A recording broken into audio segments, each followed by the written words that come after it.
All right, baby. So this is a tutorial I should have done. I'm not sure if I covered it, but I'm pretty sure I just mashed it with another tutorial and said, I just said whatever. But a while back, someone said that someone questioned not questioned.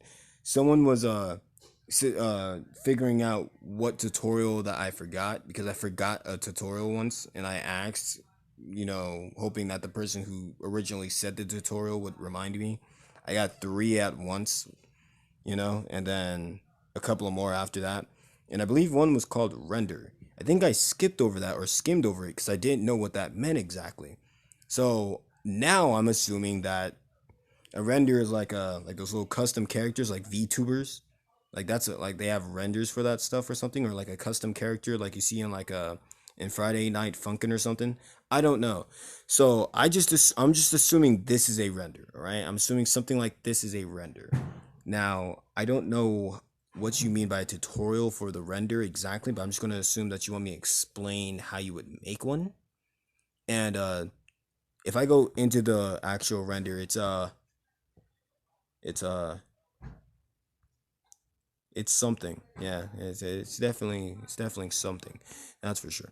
So when it comes to renders, specifically this one that I did, it uh it was easy to do or easier than you would think because well, I used points, my little point stick figures that I always have. The first four that I select whenever I go to an animation. This baby. So it looks like a lot, but it's really not. Each one of these are like its own separate piece. So all of the shading and the pieces of this body is separate. But when it comes to the render itself, what I do is I grab a stick figure, like the ones that I normally use in an animation, and I give it a pose that I want the render to be in. So if I want the render like exactly like this, I would make it. And then I just go over it. So I believe for this one, because it had hip joints, I just did something like this. I did something like this to do the hips, and for the shoulders, I don't think I did this. I think I just did something else. So for the legs, I just did this, and for the arm, I just did this. So that's me generalizing how the shape was made. Now, since since you guys seen me explain the points a couple of times, I imagine that it isn't hard to imagine how I did this. Yeah, I said imagine twice in the same sentence, didn't I? Who? Well, you get the point. You can see how it wasn't hard to exactly make the details I wanted because, well, the points allow me to make any shape I want, so making certain shapes just isn't hard. Now, if you're going to do this on normal stick nodes, like with the default stuff without the points, and I'm hoping you guys made the points because this is going to be hard without the points, then I don't think this is exactly possible. If not, if it is possible, then some of the stuff needs to be generalized. Certain shapes can't be identified as certain shapes; they have to be generalized within other shapes. I don't know. Who knows? Maybe I'm wrong, but that's how it would go if I made something with just the default stuff in stick nodes.